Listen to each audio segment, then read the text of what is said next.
Hey everybody, welcome on in to Sports Live in the 215. Today we'll have a bit of a different video as we discuss my top 5 favorite fighters, or my top 5 favorite boxers. Um, as, yeah, so I'm only a casual boxing fan, but I really think these 5 just exemplify the best all time in the sport of boxing. And obviously, let me know if let me know what you guys agree with, what you guys disagree with, and let me know what your own lists would look like. So let's get into it. At number 5, we have Manny Pacquiao. Um, just the just a middleweight with just absolute lightning in his hands. And dude, prime Pacquiao, he was not afraid to let his hands go. And I really think the biggest missed opportunity in the history of boxing was not having the Mayweather Pacquiao fight in like 2008 when both fighters were in their primes. Although Floyd's prime was much longer than Pacquiao's, had that fight been in Pacquiao's prime, it would have most assuredly lived up to the hype. Um, number 4. Now this is gonna surprise some people, but I would say Muhammad Ali. Now I know I haven't watched Muhammad Ali. Like, I've seen like highlights on YouTube and watched documentaries and stuff, but I I would put him at number 4 only because he lost a lot of his prime due to being a conscientious objector. Um, and yeah, it's just like you wonder what his career would have looked like had the U.S. government been more accepting of his conscientious objector status, and maybe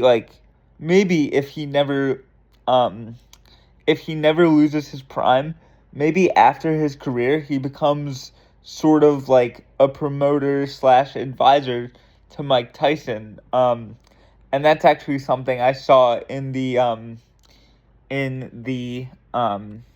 what if that was posted by Boxingpedia.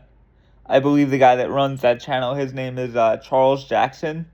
Um, the guy produces fantastic boxing content. Um, but you should definitely check out both part 1, what if Muhammad Ali never lost his prime, and part 2, what if Mike Tyson never lost his prime. Two absolutely excellent what if scenarios in the history of boxing. But yeah, Muhammad Ali is number 4.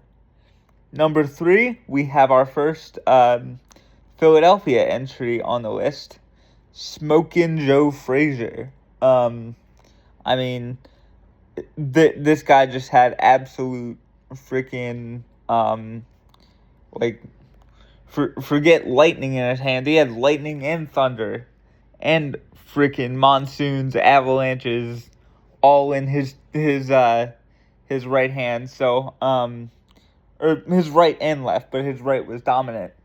Um, they didn't call him Smoking Joe for nothing. I'll tell you that. I mean, that guy. It was just incredible. Like watching his old fights on YouTube or wherever you can find them.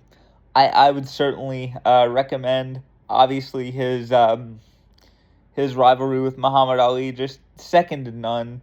All 3 fights were incredible.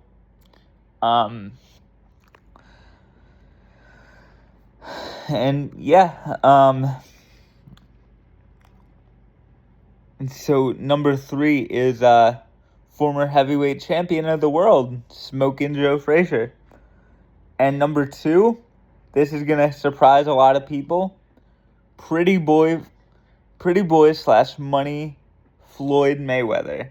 Um, I mean, you pretty much get a fighter in two different eras of his career with Pretty Boy Floyd. You get the knockout power and the just like the the flashy, like, fan centric fighter who provides such exciting action in the ring. And then with Money Mayweather, you get kind of the older, wiser guy who allows himself to not get hit. And he in both eras of his career, he was undefeated. So, I mean, his career speaks for itself. Um, I don't think I could be wrong, but I don't think he was ever knocked down. And if I am wrong, as always, correct me in the comments. But yeah, I mean, that guy's just he's one of, if not the greatest fighter of all time. But he's not my favorite fighter. Um, that distinction would have to go to number one, Bernard, the Executioner Hopkins. Bernard Hopkins, I mean, Philly guy, obviously. Of course, the host of a podcast called Sports Live in the 215. His favorite fighter would be a Philadelphia guy, but but yeah, Bernard Hopkins, just the way he was able to bait his opponents into making a mistake and then capitalize on those mistakes. He was a master defensively, and he made not getting hit look like an art form. I mean, this guy, along with Floyd Mayweather, I believe are the two greatest defensive fighters I think I've ever watched. Just the way he moves around the ring, and he really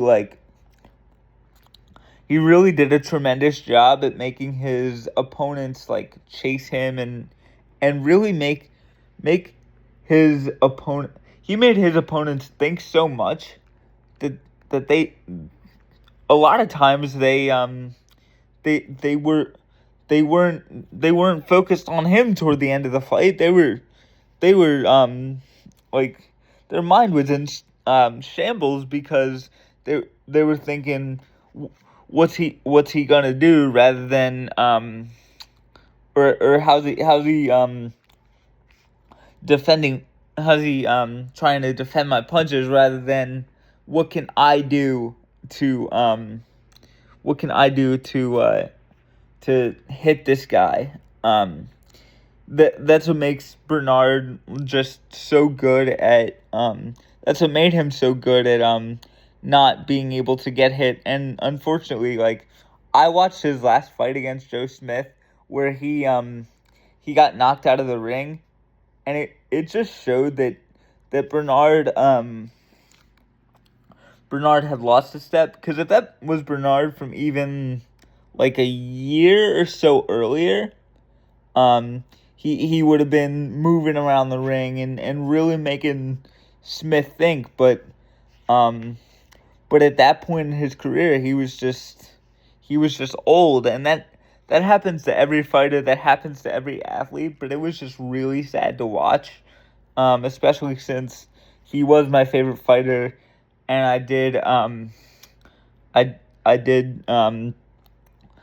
I tried to catch every Bernard Hopkins fight I could growing up. So, Bernard Hopkins, number one favorite fighter in my book. Let me know what your guys' favorite fighters are. It's always fun to have these kind of debates and stuff. And this is actually just a video I thought of making today while I was in bed this morning. I was like, oh my god, I want to do my my top 5 fighters of all time, my top 5 favorite fighters.